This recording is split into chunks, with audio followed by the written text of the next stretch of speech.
ನಮಸ್ಕಾರ ಬಿಗ್ ನ್ಯೂಸ್ಗೆ ಸ್ವಾಗತ. ನಾನು ವಾಣಿ ಕೌಶಿಕ್. ಮೊದಲಿಗೆ ಹೆಡ್ಲೈನ್ಸ್. ದೇವೇಗೌಡರಿಗೆ 224 ಮೊಮ್ಮಕ್ಕಳು ಇಲ್ದಿರೋ ಚಿಂತೆ. ಹಾದಿ ಬೀದಿಯಲ್ಲಿ ಹೋಗುವವರನ್ನೆಲ್ಲ ಖರ್ಗೆ ಕರೀತಾರಂತೆ. ಉಮೇಶ್ ಜಾಧವ್ ಗೆದ್ರೆ ಕ್ಯಾಬಿನೆಟ್ ಮಂತ್ರಿ ಆಗ್ತಾರಂತೆ. ನಾನು ಸಾಮಾನ್ಯರನ್ನ ಎದುರು ಹಾಕಿಕೊಂಡಿಲ್ಲ. 100 ಸುಮಲತಾ ಹಾಕಿದ್ರೂ ಗೆಲ್ಲೋಕೆ ಸಾಧ್ಯವಿಲ್ಲ. ಇಂಥ ಗಿಮಿಕ್ ನಂಬೋಕೆ ಮಂಡ್ಯ ಜನ ಮುಠಾಳರಲ್ಲ.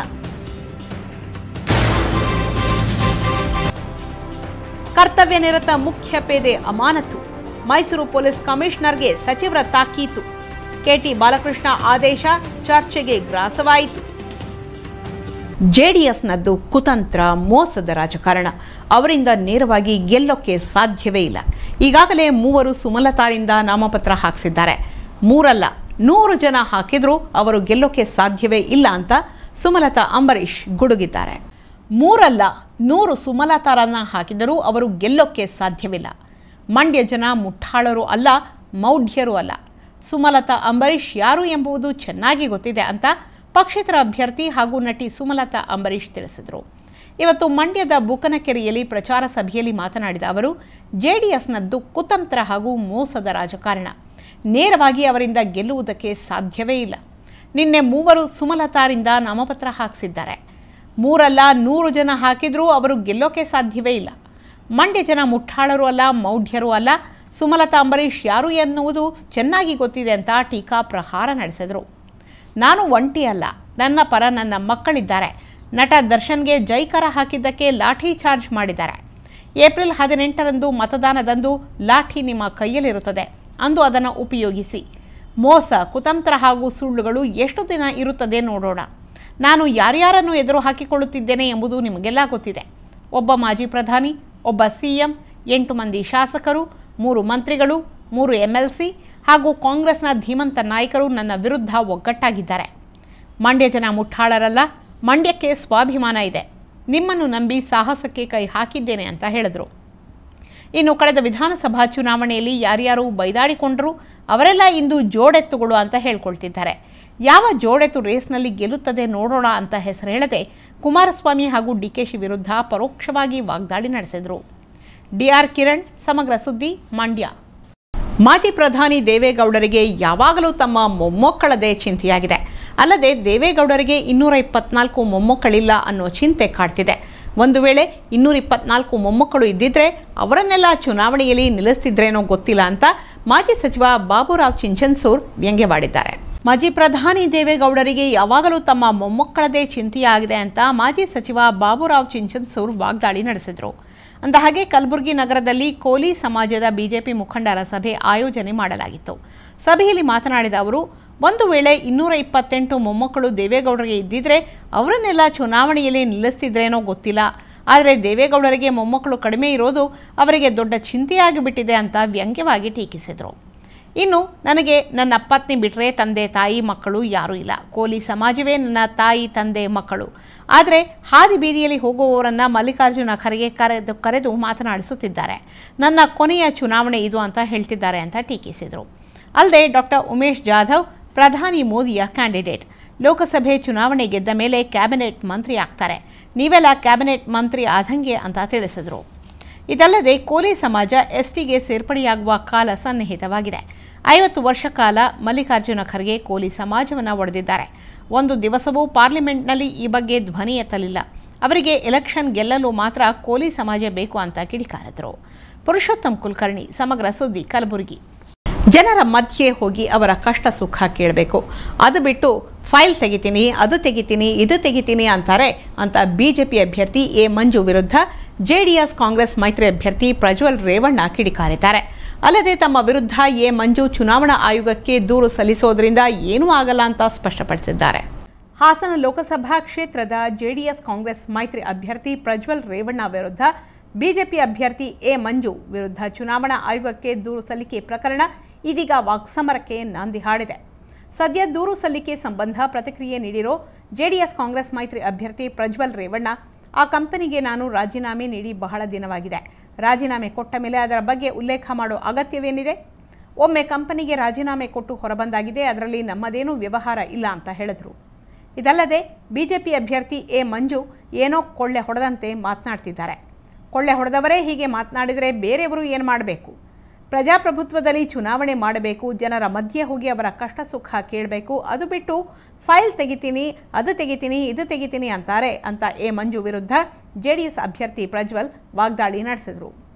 ಇದೇ ವೇಳೆ ಹಾಸನ ಜ್ಞಾನಾಕ್ಷಿ ಕಲ್ಯಾಣ ಮಂಟಪದಲ್ಲಿ ಜೆಡಿಎಸ್ ಅಭ್ಯರ್ಥಿ ಪ್ರಜ್ವಲ್ ರೇವಣ್ಣ ತಾಯಿ ಭವಾನಿ ರೇವಣ್ಣ ನೇತೃತ್ವದಲ್ಲಿ ಬಿಜೆಪಿ ಆರ್ಎಸ್ಎಸ್ ತೊರೆದು ಜೆಡಿಎಸ್ಗೆ ಸೇರ್ಪಡೆಯಾಗುತ್ತಿರುವವರ ಬೃಹತ್ ಸಭೆ ನಡೆಯಿತು.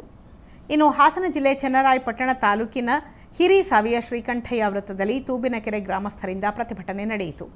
ಅಂದಹಾಗೆ ಕೆರೆಗಳಿಗೆ ನೀರು ತುಂಬಿಸದ ಹಿನ್ನೆಲೆಯಲ್ಲಿ ಜನಪ್ರತಿನಿಧಿಗಳ ವಿರುದ್ಧ ಘೋಷಣೆ ಕೂಗಿದ ಗ್ರಾಮಸ್ಥರು ಈ ಬಾರಿಯ ಲೋಕಸಭಾ ಚುನಾವಣೆಯನ್ನು ಬಹಿಷ್ಕರಿಸುವ ಬಗ್ಗೆ ರೈತರು ತೀರ್ಮಾನ ಕೈಗೊಂಡರು.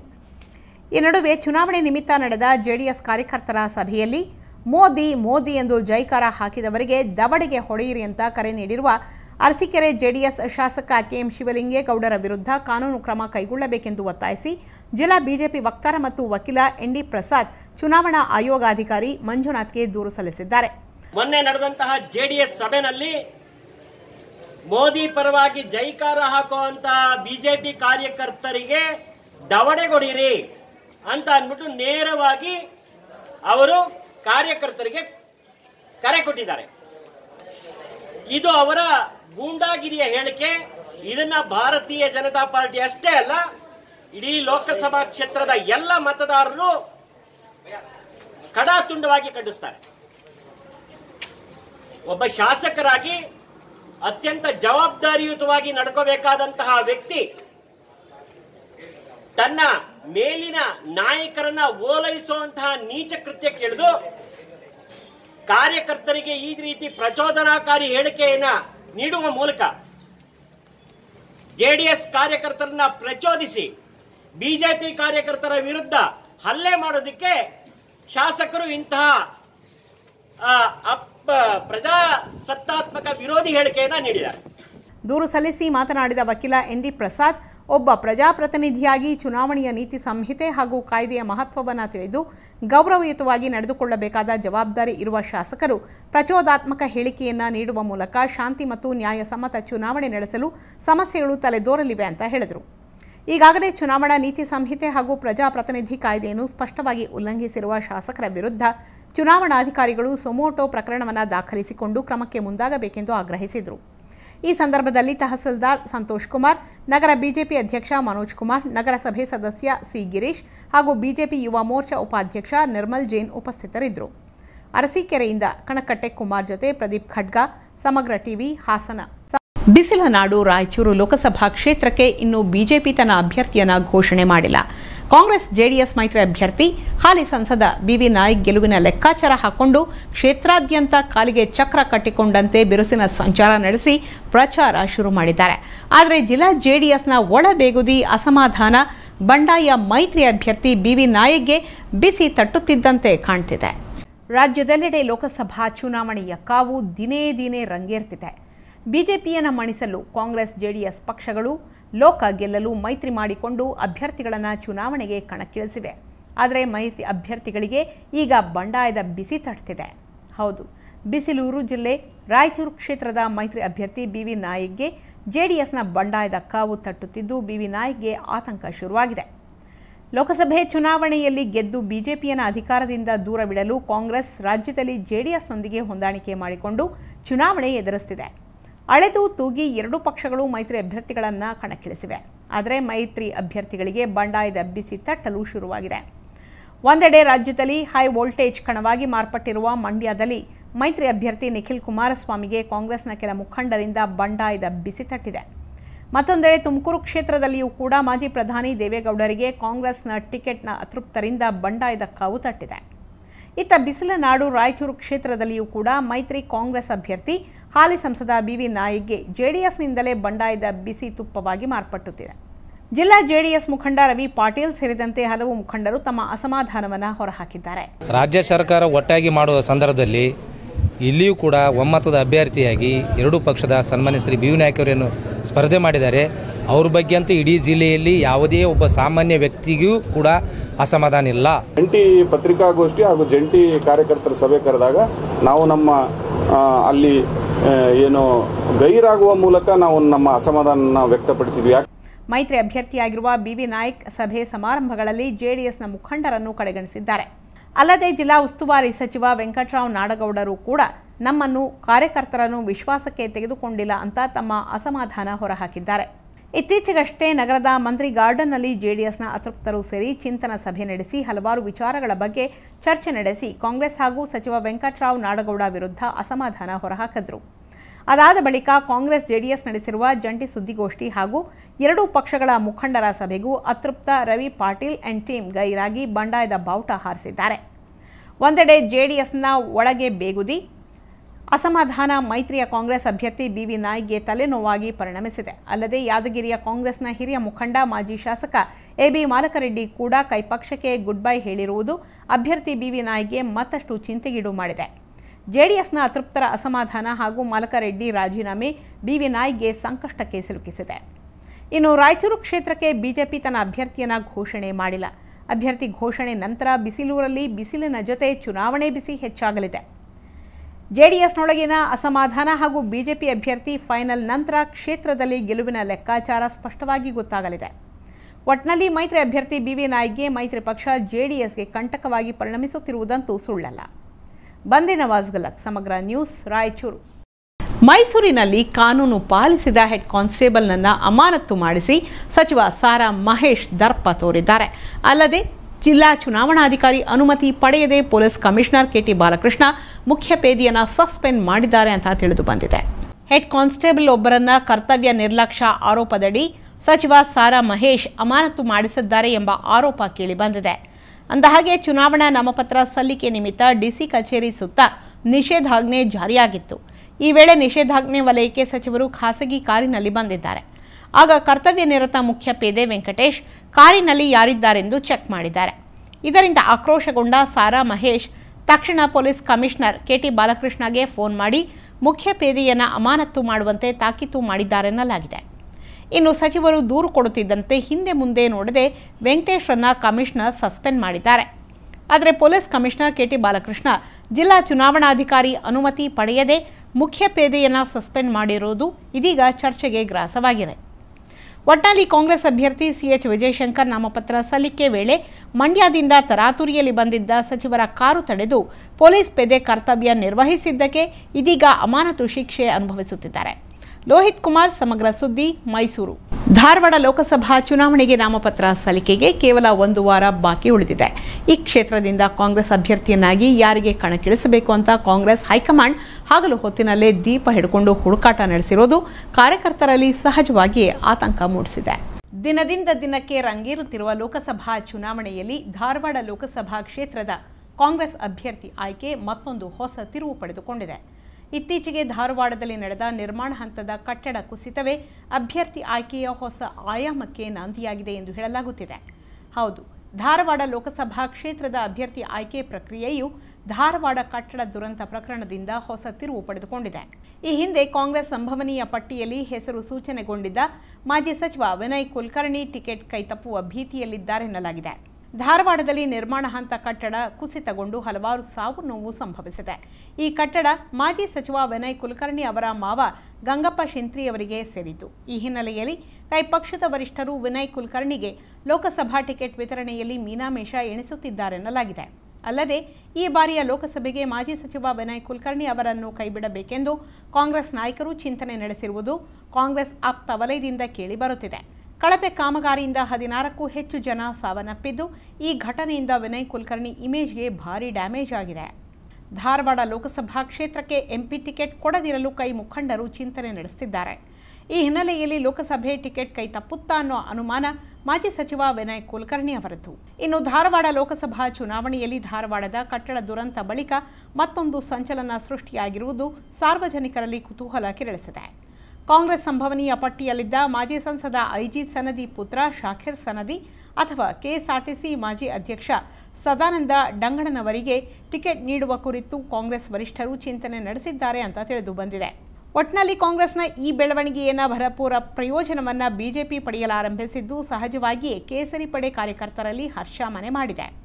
ಹೈಕಮಾಂಡ್ ಆದಷ್ಟು ಶೀಘ್ರದಲ್ಲೇ ಅಭ್ಯರ್ಥಿ ಹೆಸರು ಅಖೈರುಗೊಳಿಸಿ ಗೆಲುವಿನ ತಂತ್ರಗಾರಿಕೆ ಪ್ರಚಾರ ಕಾರ್ಯಕ್ಕೆ ಅಣಿಗೊಳಿಸುವರೆ ಅನ್ನೋದನ್ನ ಕಾದು ನೋಡಬೇಕಿದೆ. ಬಸವರಾಜ್ ಕ್ಯಾಲಕೊಂಡ, ಸಮಗ್ರ ಸುದ್ದಿ, ಧಾರವಾಡ. ತುಮಕೂರು ಲೋಕಸಭಾ ಕ್ಷೇತ್ರದಲ್ಲಿ ದೋಸ್ತಿ ಕಾಂಗ್ರೆಸ್ ಮಾಡ್ತಿರೋ ಟಾರ್ಚರ್ಗೆ ಜೆಡಿಎಸ್ ವರಿಷ್ಠ ದೇವೇಗೌಡ ಕೆಂಡಾಮಂಡಲರಾಗಿದ್ದಾರೆ.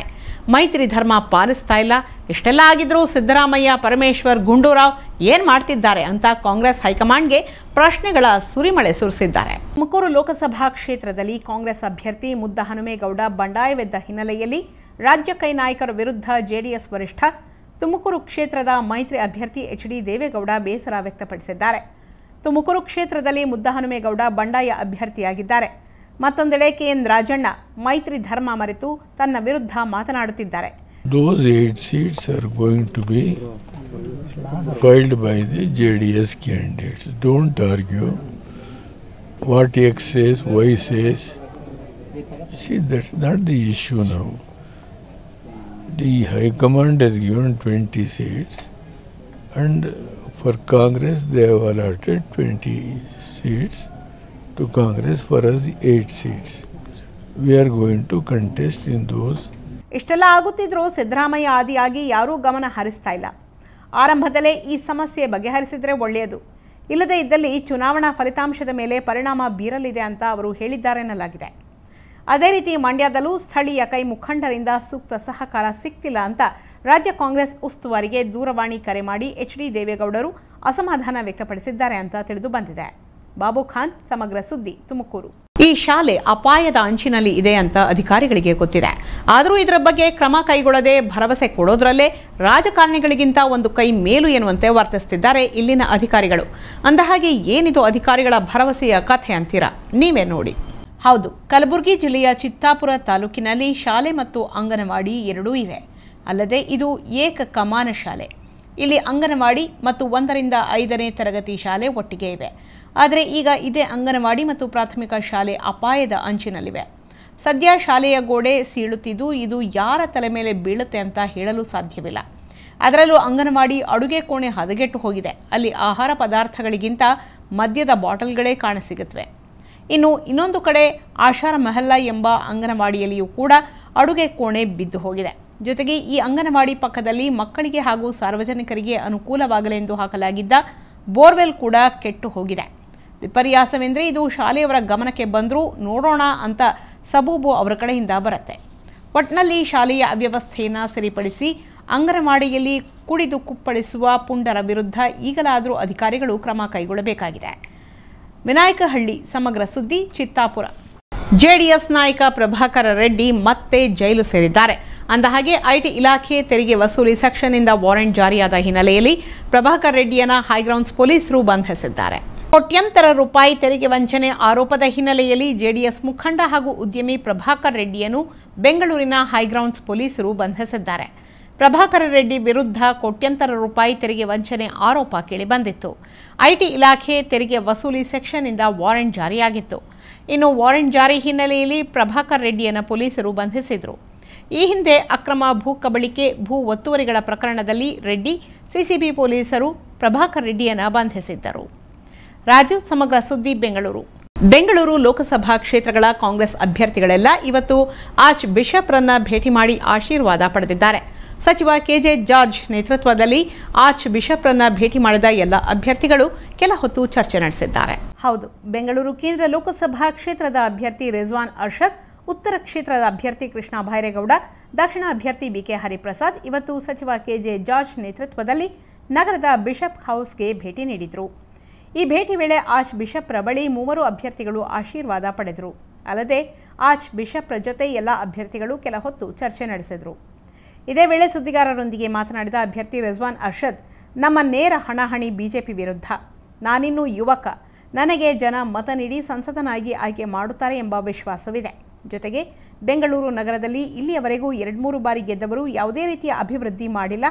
ಅವರ ಕೊಡುಗೆ ಕ್ಷೇತ್ರಕ್ಕೆ ಶೂನ್ಯ. ಕಳೆದ 10 ವರ್ಷಗಳಲ್ಲಿ ಹಾಲಿ ಸಂಸದರು ಜನರ ಮಧ್ಯೆ ಕಾಣಿಸಿಕೊಳ್ಳಲಿಲ್ಲ. ಜನರು ಸಂಸದರು ಎಲ್ಲಿ ಅಂತ ಪ್ರಶ್ನೆ ಕೇಳ್ತಿದ್ದಾರೆ. ಹೀಗಾಗಿ ಈ ಬಾರಿ ನನ್ನನ್ನು ಗೆಲ್ಲಿಸಿ ಅಂತ ಮತದಾರರಲ್ಲಿ ಮನವಿ ಮಾಡಿದರು. ಸೌಮ್ಯ ಗೌಡ, ಸಮಗ್ರ ಸುದ್ದಿ, ಬೆಂಗಳೂರು. ಪುಟ್ಟ ಬ್ರೇಕ್ನ ನಂತರ ಬಿಗ್ ನ್ಯೂಸ್ ಮುಂದುವರಿಯಲಿದೆ. Savril, music as pure as your thoughts. Savril, a quality product from the house of Codes. ನಿಮ್ಮ ಕನಸಿಗೆ ಹಣ ಒಂದು ಅಡ್ಡಿಯಾಗಬಹುದಾ? ಅಟ್ಟಿಕಾ ಗೋಲ್ಡ್ ಕಂಪನಿಗೆ ಬನ್ನಿ. ಬೇರೆ ಎಲ್ಲಾದರೂ ಅಡವಿಟ್ಟ ನಿಮ್ಮ ಚಿನ್ನವನ್ನು ಬಿಡಿಸಿ ಇಂದಿನ ಆನ್ಲೈನ್ ರೇಟ್ಗೆ ಕೊಂಡು ಡಿಫರೆನ್ಸ್ ಅಮೌಂಟ್ ನಿಮಗೆ ಕೊಡ್ತಾರೆ. 1 ಲಕ್ಷಕ್ಕಿಂತ ಹೆಚ್ಚಿನ happy customers. Attica Gold Company. ನಿಮ್ಮ ಕನಸುಗಳು ನನಸಾಗಲಿ. ಡಯಾಬಿಟಿಸ್, ಥೈರಾಯ್ಡ್, ಪಿಸಿಒಡಿ, ಬಂಜಿತನ, ಸಂಧಿವಾತ, ಬ್ಯಾಕ್ ಪೇನ್ ಪ್ರಾಬ್ಲಮ್ಸ್, ಚರ್ಮ ರೋಗಗಳು, ಸೋರಿಯಾಸಿಸ್, ಕೂದಲು ಉದುರುವಂತಹ ಸಮಸ್ಯೆಗಳು ಹೋಮಿಯೋಕೇರ್ ಇಂಟರ್ನ್ಯಾಷನಲ್ ನಲ್ಲಿ ಪರಿಹಾರ ಶತಸಿದ್ಧ. Unleash the spirit of music. Music series from Hercules Deluxe. For those with superior taste of music. Hercules Deluxe, a quality product from the house of Codes. ಮತ್ತೆ big ನ್ಯೂಸ್ಗೆ ಸ್ವಾಗತ.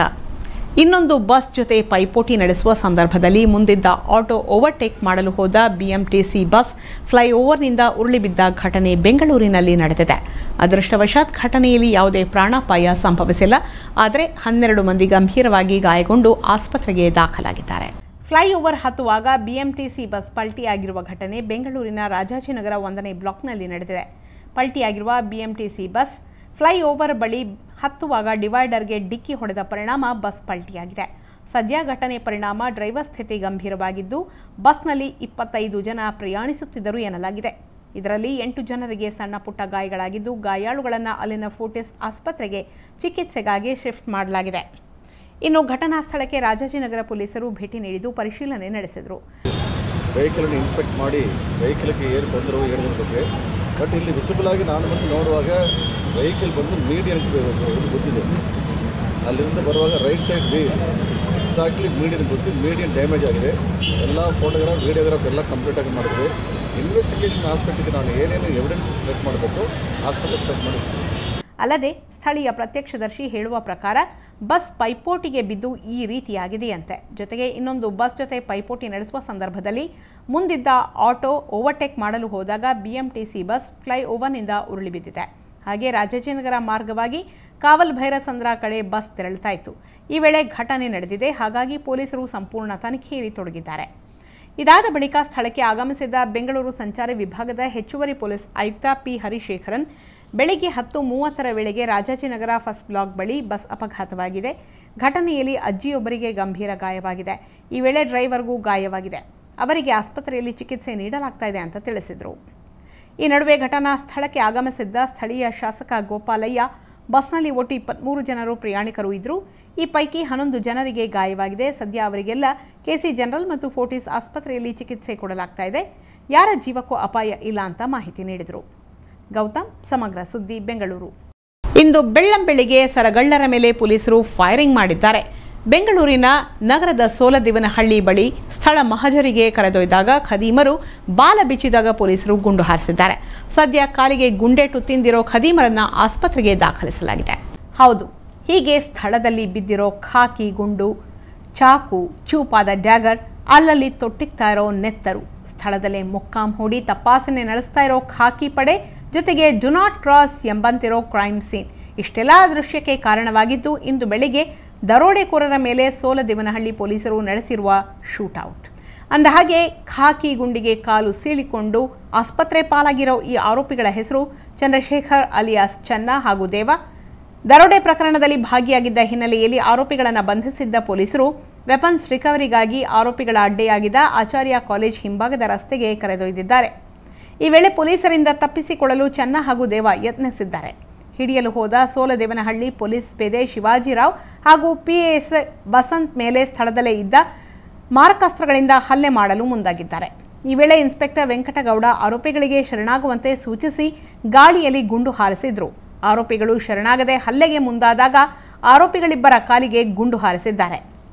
ಇನ್ನು ಸೋಲದಿವನಹಳ್ಳಿ ಹಾಗೂ ಆಚಾರ್ಯ ಕಾಲೇಜಿನ ಸುತ್ತಮುತ್ತ ಸಂಜೆ ವೇಳೆ ಒಬ್ಬಂಟಿಯಾಗಿ ಬೈಕ್ಗಳಲ್ಲಿ ಬರೋ ಯುವಕ ಯುವತಿಯರನ್ನೇ ಟಾರ್ಗೆಟ್ ಮಾಡ್ತಿದ್ದ ಆರೋಪಿಗಳು ಚಾಕು, ಡಾಗರ್ನಂತಹ ಮಾರಕಾಸ್ತ್ರಗಳನ್ನು ತೋರಿಸಿ ಅವರ ಬಳಿ ಇರ್ತಿದ್ದ ಹಣ, ಒಡವೆ, ನಗದು, ಮೊಬೈಲ್ಗಳನ್ನು ದೋಚ್ತಾ ಇದ್ರು. ಅದರಲ್ಲೂ ನಿರ್ಜನ ಪ್ರದೇಶಗಳಲ್ಲಿ ಒಂಟಿಯಾಗಿ ಓಡಾಡೋ ಯುವಕ ಯುವತಿಯರ ಜೋಡಿಯನ್ನೇ ಟಾರ್ಗೆಟ್ ಮಾಡ್ತಿದ್ದ ಆರೋಪಿಗಳು ಕ್ಷಣ ಮಾತ್ರದಲ್ಲೇ ಸುಲಿಗೆ ಮಾಡ್ತಿದ್ದು ಪೊಲೀಸರಿಗೆ ದೂರು ನೀಡದಂತೆ ಧಮಕಿ ಹಾಕ್ತಿದ್ರಂತೆ. ಇದೇ ವೇಳೆ ಘಟನೆಯಲ್ಲಿ ಗಾಯಗೊಂಡಿರುವ ಪೊಲೀಸ್ ಸಿಬ್ಬಂದಿಗೆ ಸಪ್ತಗಿರಿ ಆಸ್ಪತ್ರೆಯಲ್ಲಿ ಚಿಕಿತ್ಸೆ ನೀಡಲಾಗ್ತಿದೆ. ಇನ್ನು ಬಂಧಿತ ಆರೋಪಿಗಳಿಂದ 8ಕ್ಕೂ ಹೆಚ್ಚು ದರೋಡೆ ಪ್ರಕರಣಗಳು ಬೆಳಕಿಗೆ ಬಂದಿದ್ದು ಪೊಲೀಸರು ತನಿಖೆ ಮುಂದುವರೆಸಿದ್ದಾರೆ. ಅದೇನೇ ಇರಲಿ, ರಾತ್ರಿ ಸುಲಿಗೆ ಮಾಡ್ತಿದ್ದ ಆರೋಪಿಗಳಿಗೆ ಪೊಲೀಸರು ಹಗಲಲ್ಲಿ ಮಂಡಿಚಿಪ್ಪು ಎಗರಿಸಿರೋದು ದರೋಡೆಕೋರರ ಎದೆಯಲ್ಲಿ ನಡುಕ ಹುಟ್ಟಿಸಿರೋದಂತೂ ಸುಳ್ಳಲ್ಲ. ಸತೀಶ್ ಕುಮಾರ್, ಸಮಗ್ರ ಸುದ್ದಿ, ಬೆಂಗಳೂರು. ಇಲ್ಲೊಂದು ಕಡೆ ಮಂಗಳ ಮುಖಿಯರಿಗೆಂದೇ ವಿಶಿಷ್ಟ ಜಾತ್ರೆ ನಡೆಯುತ್ತೆ. ಅಲ್ಲದೆ ತಮ್ಮ ಆರಾಧ್ಯ ದೇವಿಗೆ ವರ್ಷಕ್ಕೊಂದು ಬಾರಿ ಜಾತ್ರೆ ನಡೆಸಿ ತಮ್ಮ ಹರಕೆಗಳನ್ನು ತೀರಿಸ್ತಾರೆ. ಅಷ್ಟಕ್ಕೂ ಮಂಗಳಮುಖಿಯರ ಆ ದೇವಿ ಯಾರು, ಎಲ್ಲಿ ನಡೆಯುತ್ತೆ ಆ ಜಾತ್ರೆ ಅಂತೀರಾ? ನೋಡಿ ಈ ಸ್ಟೋರಿ. ಎಲ್ಲಿ ನೋಡಿದ್ರೂ ಕಳೆ ಕಟ್ಟಿರುವ ಜಾತ್ರೆಯ ಸಂಭ್ರಮ. ಸಿಂಗಾರಗೊಂಡ ಬೀದಿಯಲ್ಲಿ ಸಾಗುತ್ತಿರುವ ತೇರು, ತೇರಿನ ಮುಂದೆ ಕುಣಿದು ಕುಪ್ಪಳಿಸುತ್ತಿರುವ ಜನರು. ಇದೇನು ಎಲ್ಲ ಜಾತ್ರೆಯಲ್ಲೂ ಹೀಗೆ ಇರುತ್ತಲ್ಲ ಅನ್ಕೋಬೇಡಿ. ಯಾಕೆಂದರೆ ಇದೊಂದು ಮಂಗಳಮುಖಿಯರ ವಿಶೇಷ ಜಾತ್ರೆ. ಈ ಜಾತ್ರೆಯಲ್ಲಿ 2 ವಿಶೇಷಗಳಿವೆ. ಐತಿಹಾಸಿಕ ಪ್ರಸಿದ್ಧ ಚಂಪಕಧಾಮ ಸ್ವಾಮಿ ದೇವಾಲಯ ರಥೋತ್ಸವ ಒಂದೆಡೆಯಾಗಿದ್ದರೆ, ಬೇಗೆಹಳ್ಳಿ ಪ್ಲೇಗಮ್ಮ ದೇವಿಯ ಮಂಗಳಮುಖಿ ಹರಕೆಯ ಜಾತ್ರೆ ಇನ್ನೊಂದೆಡೆ. ಈ ಜಾತ್ರೆಯಲ್ಲಿ ಹೆಚ್ಚು ಕಾಣಿಸಿಕೊಳ್ಳೋರೆ ಮಂಗಳಮುಖಿಯರು. ತಲೆಗೆ ಘಮಘಮಿಸುವ ಮಲ್ಲಿಗೆ ಮುಡಿದು, ಮುಖಕ್ಕೆ ಅರಿಶಿಣ, ಹಣೆಗೆ ದೊಡ್ಡ ಕುಂಕುಮದ ಬೊಟ್ಟು, ಅರಿಶಿಣ ಕೆಂಪು ಸೀರೆಯುಟ್ಟು, ಕೈಯಲ್ಲಿ ಕೊರವಂಜಿ ಬುಟ್ಟಿ, ಕೋಲಾಟದ ಕೋಲು, ಶಿವನ ತ್ರಿಶೂಲ, ಕತ್ತಿ ಹಿಡಿದು ತಮಟೆ ಮೇಳದ ನಾದಕ್ಕೆ ಹೆಜ್ಜೆ ಹಾಕಿ ಕುಣಿತಾರೆ. ಮೈ ಮೇಲೆ ಪ್ಲೇಗಮ್ಮನ ಆವಾಹಿಸಿಕೊಂಡು ತನ್ನ ಇಡೀ ಕುಟುಂಬದ ಸದಸ್ಯರೊಂದಿಗೆ ಕುರಿ, ಕೋಳಿ ತೆಗೆದುಕೊಂಡು ಬಹುದೂರದಿಂದ ಇಲ್ಲಿಗೆ ಬರ್ತಾರೆ. ಮೊದಲು ಈ ಎಲ್ಲ ವೇಷಭೂಷಣಗಳು ಬನ್ನೇರುಘಟ್ಟ ಜಿಗಣಿ ರಸ್ತೆಯ ಬೇಗೆಹಳ್ಳಿ ಗೇಟ್ನಲ್ಲಿರುವ ಪ್ಲೇಗಮ್ಮ ದೇವಾಲಯದ ಆವರಣದಲ್ಲಿ ನಡೀತವೆ. ಆನಂತರ ಪ್ಲೇಗಮ್ಮ ದೇವಾಲಯದ ಸುತ್ತ 3 ಪ್ರದಕ್ಷಿಣೆ ಹಾಕಿ ಕುಣಿದು ದೇವಿ ದರ್ಶನ ಪಡೆದು 5-6 ಮೈಲಿ ದೂರದ ಬನ್ನೇರುಘಟ್ಟ ಚಂಪಕಧಾಮ ದೇವಾಲಯದ ಮುಂಭಾಗಕ್ಕೆ ಬರಿಗಾಲಲ್ಲಿ ನಡೆದು ಬರ್ತಾರೆ. ಬೇಗೆಹಳ್ಳಿ ಗೇಟ್ನಿಂದ ಬನ್ನೇರುಘಟ್ಟದವರೆಗೂ ಒಂದು ಗುಂಪಿನ ಹಿಂದೆ ಒಂದು ಗುಂಪು ಸಾಲು ಸಾಲಾಗಿ ತಂಡೋಪತಂಡವಾಗಿ ನಡೆದು ಬರ್ತಾರೆ.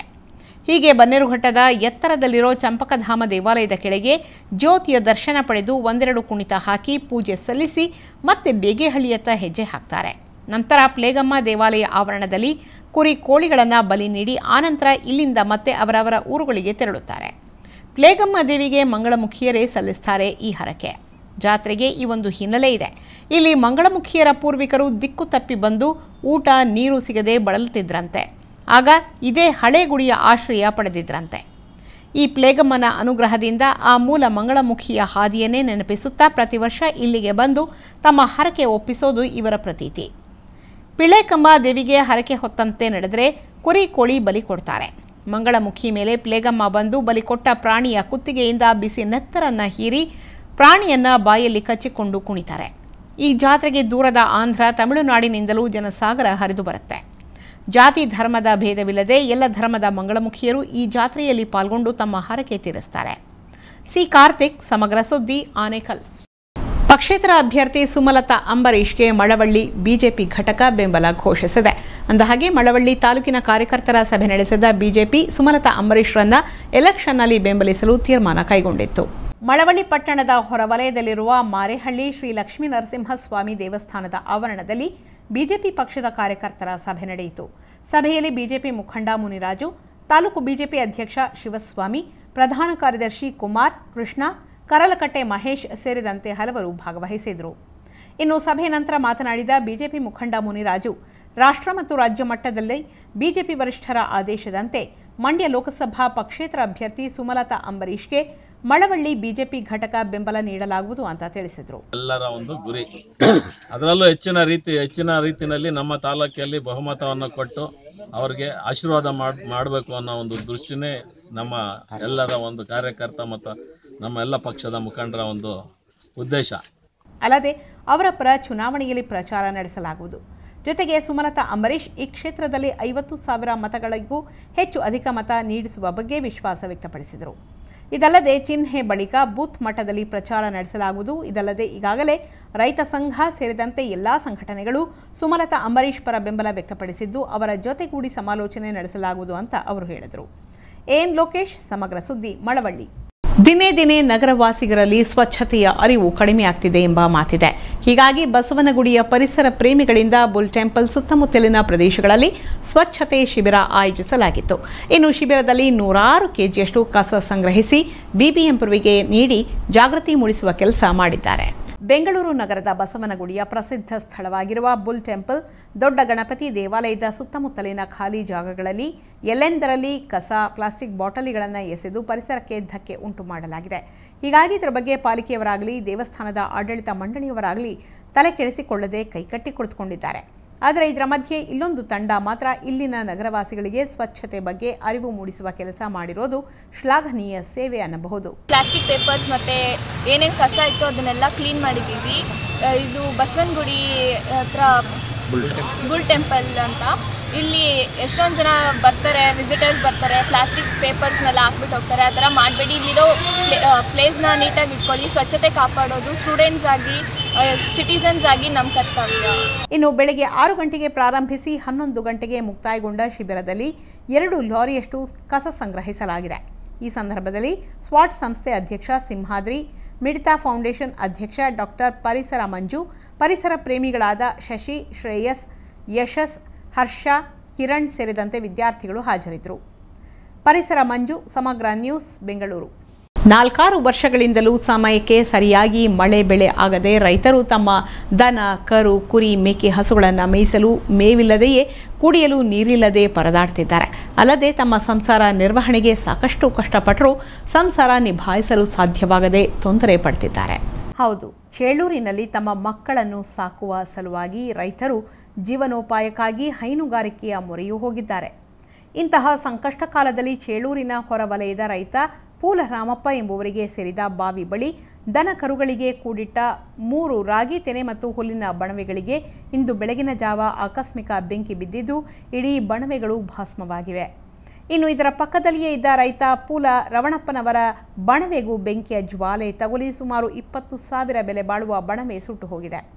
ಇದೇ ವೇಳೆ ಹುಲ್ಲಿನ ಬಣವೆಗೆ ಬೆಂಕಿ ಬಿದ್ದಿರುವುದನ್ನು ನೋಡಿದ ಸ್ಥಳೀಯರು ಬಣವೆ ಮಾಲೀಕರಿಗೆ ಸುದ್ದಿ ಮುಟ್ಟಿಸಿದರು. ಬಳಿಕ ಬಣವೆ ಮಾಲೀಕರು ಬಂದು ಬೆಂಕಿ ನಂದಿಸಿದ್ರೂ ಸಹ ಅಷ್ಟರಲ್ಲಾಗಲೇ ಸುಮಾರು 80,000 ರೂಪಾಯಿ ಮೌಲ್ಯದ ಬಣವೆಗಳು ಸಂಪೂರ್ಣ ಸುಟ್ಟು ಭಸ್ಮವಾಗಿದ್ದವು. ಸಂಬಂಧಪಟ್ಟ ಅಧಿಕಾರಿಗಳು ಬಡ ರೈತರಿಗೆ ನಷ್ಟ ಪರಿಹಾರ ಒದಗಿಸಬೇಕೆಂದು ಸ್ಥಳೀಯ ಗ್ರಾಮಸ್ಥರು ಸರ್ಕಾರಕ್ಕೆ ಒತ್ತಾಯಿಸಿದ್ದಾರೆ. ರಾಮಕೃಷ್ಣ, ಸಮಗ್ರ ಸುದ್ದಿ, ಚೇಳೂರು.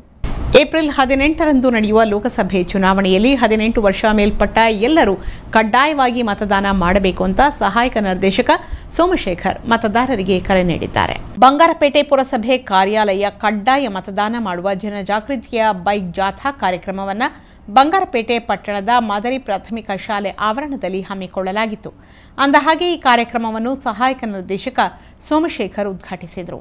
ಬಳಿಕ ಮಾತನಾಡಿದ ಅವರು, ಏಪ್ರಿಲ್ 18ರಂದು ನಡೆಯುವ ಲೋಕಸಭಾ ಚುನಾವಣೆಯಲ್ಲಿ ಎಲ್ಲರೂ ಕಡ್ಡಾಯವಾಗಿ ಮತದಾನ ಮಾಡುವ ಮೂಲಕ ಭಾರತ ಬಲಿಷ್ಠ ಪ್ರಜಾಪ್ರಭುತ್ವ ಹೊಂದಿದೆ ಎಂದು ಸಾಬೀತುಪಡಿಸಬೇಕು. ಅಲ್ಲದೆ ಮತದಾರ ಯಾವುದೇ ಆಮಿಷಗಳಿಗೆ ಬಲಿಯಾಗದೆ ತಮ್ಮ ನೆಚ್ಚಿನ ನಾಯಕನ ಆಯ್ಕೆ ಮಾಡಬೇಕು. ಈಗಾಗಲೇ ಹಲವಾರು ಕಡೆ ಮತದಾನ ಜಾಗೃತಿ ಕಾರ್ಯಕ್ರಮವನ್ನು ಜಿಲ್ಲಾಡಳಿತ ಹಮ್ಮಿಕೊಳ್ಳುತ್ತಿದೆ. ಜೊತೆಗೆ 18 ವರ್ಷ ತುಂಬಿರುವ ಯುವಕ ಯುವತಿಯರಿಗೆ ಮತದಾರರ ಪಟ್ಟಿಯಲ್ಲಿ ಹೆಸರು ಸೇರಿಸಲಾಗಿದೆ ಅಂತ ಹೇಳಿದರು. ಇದೇ ವೇಳೆ ಕಾರ್ಯಕ್ರಮದಲ್ಲಿ ಕ್ಷೇತ್ರ ಶಿಕ್ಷಣಾಧಿಕಾರಿ ಕೆಂಪಯ್ಯ, ಪುರಸಭೆ ಮುಖ್ಯಾಧಿಕಾರಿ ಶ್ರೀಧರ್, ಜಿಲ್ಲಾ ನೋಡಲ್ ಅಧಿಕಾರಿ ಸೌಮ್ಯ, ಸಿಇಒ ಮಂಜುನಾಥ್ ಮತ್ತು ಪುರಸಭೆ ಸಿಬ್ಬಂದಿ ಹಾಜರಿದ್ದರು. ಮೋಹನ್, ಸಮಗ್ರ ಸುದ್ದಿ, ಬಂಗಾರಪೇಟೆ. ಕೊನೆಯಲ್ಲಿ ಮತ್ತೊಮ್ಮೆ ಹೆಡ್ಲೈನ್ಸ್. ದೇವೇಗೌಡರಿಗೆ 224 ಮೊಮ್ಮಕ್ಕಳು ಇಲ್ದಿರೋ ಚಿಂತೆ. ಹಾದಿ ಬೀದಿಯಲ್ಲಿ ಹೋಗುವವರನ್ನೆಲ್ಲ ಖರ್ಗೆ ಕರೀತಾರಂತೆ. ಉಮೇಶ್ ಜಾಧವ್ ಗೆದ್ರೆ ಕ್ಯಾಬಿನೆಟ್ ಮಂತ್ರಿ ಆಗ್ತಾರಂತೆ. ನಾನು ಸಾಮಾನ್ಯರನ್ನ ಎದುರು ಹಾಕಿಕೊಂಡಿಲ್ಲ. 100 ಸುಮಲತಾ ಹಾಕಿದ್ರೂ ಗೆಲ್ಲೋಕೆ ಸಾಧ್ಯವಿಲ್ಲ. ಇಂಥ ಗಿಮಿಕ್ ನಂಬೋಕೆ ಮಂಡ್ಯ ಜನ ಮುಠಾಳರಲ್ಲ. ಕರ್ತವ್ಯ ನಿರತ ಮುಖ್ಯ ಪೇದೆ ಅಮಾನತು. ಮೈಸೂರು ಪೊಲೀಸ್ ಕಮಿಷನರ್ಗೆ ಸಚಿವರ ತಾಕೀತು. ಕೆಟಿ ಬಾಲಕೃಷ್ಣ ಆದೇಶ ಚರ್ಚೆಗೆ ಗ್ರಾಸವಾಯಿತು. ಇವಿಷ್ಟು ಈ ಹೊತ್ತಿನ ಪ್ರಮುಖ ಸುದ್ದಿಗಳು. ನಿರಂತರ ಸುದ್ದಿಗಳಿಗಾಗಿ ಬಿಗ್ ನ್ಯೂಸ್ ನೋಡ್ತಾ ಇರಿ. ವಂದನೆಗಳು.